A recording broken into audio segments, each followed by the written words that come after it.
Contratto! 51 mesi senza contratto. È scattato questa mattina lo sciopero dei lavoratori del settore commercio e della grande distribuzione, una mobilitazione nazionale nel giorno che precede la Pasqua. I dipendenti hanno incrociato le braccia per un turno di lavoro anche a Padova con 2 flash mob, uno davanti all'Ikea, uno davanti al Lidl di via Callegari all'Arcella e un presidio davanti al centro commerciale Ipercity di Albignasego. Oggi i lavoratrici e lavoratori del commercio, dei negozi che afferiscono a Federdistribuzione sono in sciopero per il mancato rinnovo del contratto nazionale scaduto da 4 anni.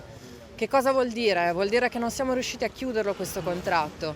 Altri tavoli del commercio hanno chiuso, i lavoratori hanno un contratto nazionale, hanno i loro diritti e hanno gli aumenti salariali. Con Federdistribuzione questo non è stato possibile.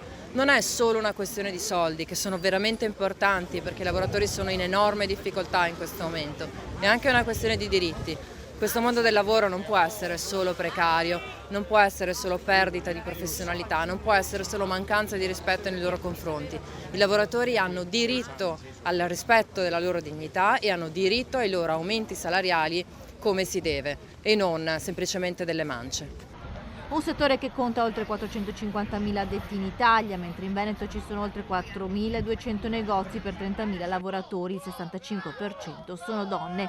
Nella provincia di Padova i lavoratori interessati sono 3.000. Tutto nasce dopo la rottura delle trattative con Federdistribuzione, una delle 4 sigle a cui aderiscono i lavoratori del settore. Le altre 3 sigle hanno invece trovato l'intesa e rinnovato il contratto scaduto nel dicembre del 2019.